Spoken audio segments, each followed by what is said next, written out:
continued, and so we'll start closing up here in a bit. But yeah, so to finish what we were saying is you went from, you're doing squat jumps when you had trouble squatting, and now you have squat cleans, which is an advanced Olympic move we're doing slightly. And I don't know if you knew that.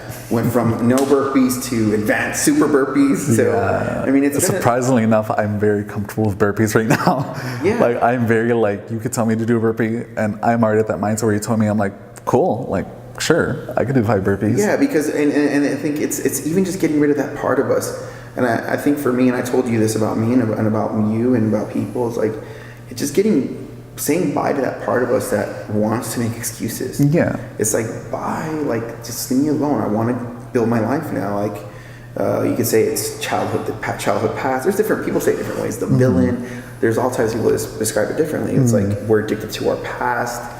And that comfort, that weird comfort of like just being average, being whatever weird. You were. Yeah. It's so bizarre to me. Like that is like, it just because out here in the ocean, you have to fish. You have to be awake. And that awakeness makes us feel certain ways. And instead of embracing it, we're like, oh, I could just stay in this rhythm and routine and kind of pretend that things are new, whereas or be out there being like the out there is like the symbolism. You could you're still there at the stores, but you're new. You have a new mindset.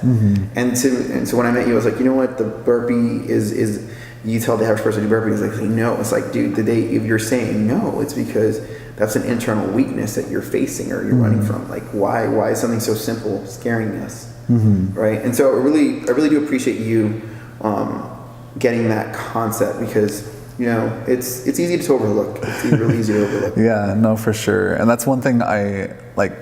My mind is ready. My mind is kind of like at that ideal me.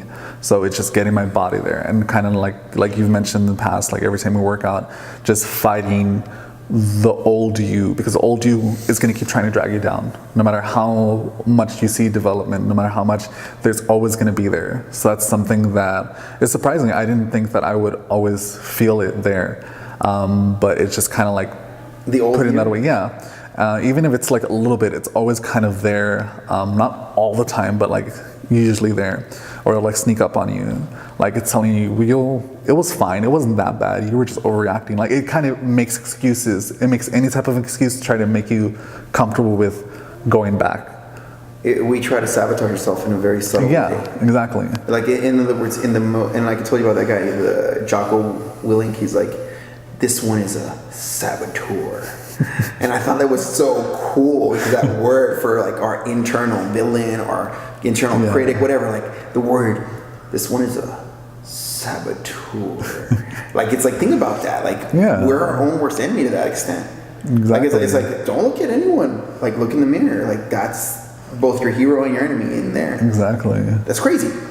It's fucking crazy. I just wow. So to start closing up, so we can. I mean, this has been an awesome interview. Really awesome. Where do you see yourself in a month? Like, what do you see yourself bringing? Oh, by the way, part of the hero's journey, in your next step is temptation. That's you have like. It doesn't happen always like this, but every hero has 3 temptations. In other words, what I told you when I decided to go deeper into leadership, deeper into my next level, I had temptations. One of this year alone, there was a good friend of mine who was a girl. She was like, you know what, Jacob, you're a horrible person, friend. You're not coming to this party of mine, and it broke my heart.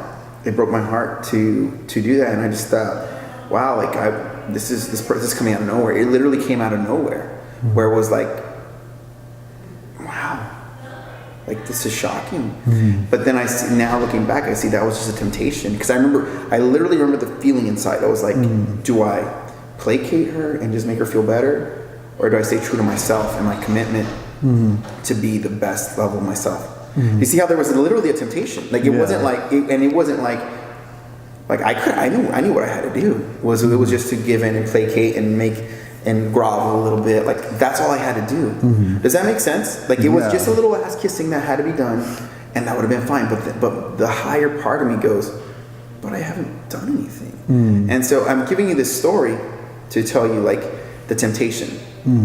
Do you see what I'm saying? How subtle that is? Like it's, and I'm giving you you didn't know I was going to tell you this, but I'm being so transparent so you can see like there's a temptation that comes to us that it's like we've chosen to be at a certain level, but it'll be like how like this person you care about, and it's like why is it that I need to drop my inner energy, my inner self-worth a little bit, to make things be peaceful, whereas I'm not doing anything wrong.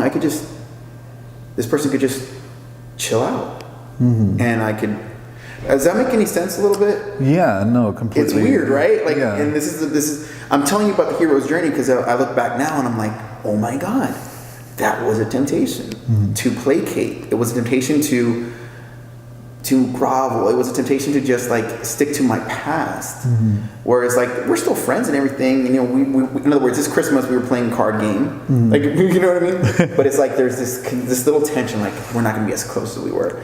And in a way, you know, Eric, I'll tell you, I'm just like, wow. I still to this day think to myself, just because I didn't grovel. Yeah. It's weird. Like, I'm telling you this to be like, expect some temptations. Expect some kind of weird, whether it's from yourself, expect some kind of weird stuff. I don't know what it's going to be. I don't know. Do you think I knew that? No, I didn't. Yeah, it's just going to come right Like, at you. it's a weird thing. Like, it just, like, you decided, and so when I met you today, I was like, look, this is the past. Cross this line and draw the line in sand and say, this is your new standard. Because if somebody wants you to drop your standard, it's almost like, but wait, where is this coming from? Yeah. Like, and all you've done is raise your standard. And it's like, but they're like, it's an energy to the world. It's like, as soon as you raise your standard, there's this gravitational pull. And this theory, this philosophy, this whatever you want. You watch movies, it's like, there's just something about it where you've chosen to raise your standards, and now there has to be some kind of downward pull. Yeah. There's a really good book I want you to read. It's called The War of Art. Yeah, it's by Stephen Pressler. And it goes into that, how anytime you decide to do anything big for yourself, there's a resistance. And so it's such an important book for artists. Do you have anything else to say before we close out for today? It's been an awesome interview.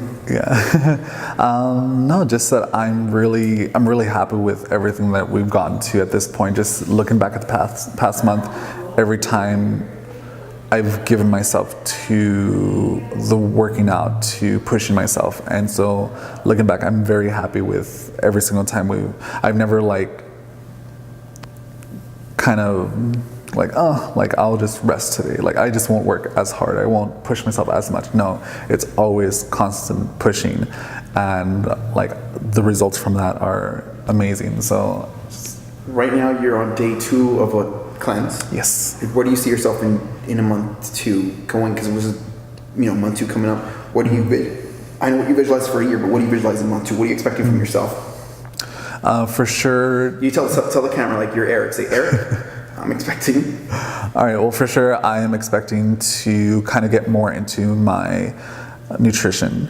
Kind of like diving into that a little bit more. Of course, we've dove into it right now, and especially with the cleanse. I'm much more being more mindful of like simple stuff like proportions, or just like what to put in your body and what does it do and how does it help you. And like, it's weird that you understand that, okay, yes, you could have something that's kind of like a bad food for you, but then what is it doing for you? Is it doing something good for you? If not, then it's kind of like, well, what's the point?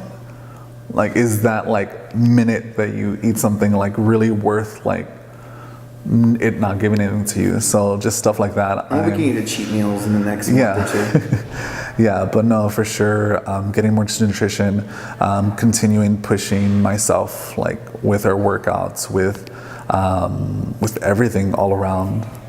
So I'm excited for it. I'm super excited. I'm like I said, maybe you prove me wrong, but there's a temptation headed your way based on the hero's journey. This is not something I wrote. I didn't write the hero's journey, and it's just like you're scheduled to be on a temptation and thing, and so I'm excited to see how you handle it. Yeah. Like, and I don't know what it's gonna be. No. Yeah, you kind of start seeing it, especially that's. Have you dealt with any temptation? Before we close off, in a sense, have you dealt with any temptation? Kind of like, of course, I'm so excited about working out and about like doing this for myself that anybody I talk to at work, or any person in my life, I kind of like let them know about it. So you kind of see how people react with it, and it's kind of weird. There's those people that like they reflect on themselves more. Like I have another manager in the store that recently went up to me and said, you know what? You inspired me to push myself because you're doing this for yourself. And pretty much, he didn't say it, but I could tell that he sees how excited I am and how happy I am, how much energy I have, that he wants that he craves that. And I completely understand where he's coming from. And then I have had like this one friend, so I kind of had a little bit of a temptation, that kind of, he was happy for It me. was the same thing, the standard thing. Yeah, like so this one friend, he was happy for me, but not necessarily truly happy, because then he kind of slightly mentioned, well, like you're gonna look a lot better, but he kind of used it in a negative way, like if I'm going to like find other people. Yeah, and the truth of the matter is, and may I say what I really think that is? Yeah. It's insecurities and fears that they feel like, well, you're filling a part in their life that gives them this. Mm-hmm. They're fearing of losing that because you may elevate your inner game, your outer game, your overall wealth in life. Yeah. And so they feel like, well, now they have more options. And so, unfortunately, we sometimes lose people like that, and they don't know that they often don't know that our hearts are broken. Like, it's like, dude, like, that breaks my heart that you think that. Yeah, and it's weird. Like, but it's like, dude, like, you're wanting me to stay small for us to be friends. It's and like, that's fucking cruel. exactly, you're asking me to push myself back to that part of me that I wasn't happy with, just so you could be comfortable. That's one of the hardest lessons. And then I think once we're in adulthood where we've been through it and they've lost somebody like that, then they're willing to see kind of like, they don't do it anymore. Like it's usually people do that once or something in their life, and then they'll be like, you want to grow, don't you? Okay, well, I'm going to sit here and be a cheerleader, and I'm going to grow too, and together we can grow more. And that's the next level of maturity. But it takes like that's their own temptation. Yeah. See what I mean? Yeah, like it's a temptation for them too. Like that's their hero's journey. And I saw that, I felt it, like that it wasn't even something towards me, it was something more for this person and how they felt about themselves. And it's like, I wasn't doing anything wrong, I was just putting myself to a higher level of me. And for sure, like I am not closing myself off to anybody. I want everybody to kind of like feed off of that energy and then to... How did it feel, that temptation, how did it feel when you chose to stick to your guns, to your standard? How did it feel? I felt good about it. Like I was like, no, I'm not going to like give in to that. I'm not going to bring myself down you felt on dignity? purpose. Like dignity, right? Like it's almost like a self-respect went up a little bit. Exactly. It's like, no, that's a good word to use. I'm like, I respect myself too much to lower myself back to what I used to be. And that is real love. Where it's like, what? Okay. You know what I mean? Like, you weren't even trying to do anything. Yeah, exactly. Yeah. And what you're doing right there, that's exactly how I mentally went through it. Like, you kind of look around like, is this really happening? Is this person really, yeah. Is this all it is? The standards went up. Yeah. So here's the standards to an incredible 2017. Thank you, Eric, for your interview, for this awesome insight into how you're feeling, thinking, and your goals. No problem, yeah. We'll see you next time, maybe month 2, maybe month 3 of Eric's story. A lot better, obviously. So, and we'll see if he fell into any temptation. All right, this is Jacob Adams. This is Eric. We'll see you soon. Okay.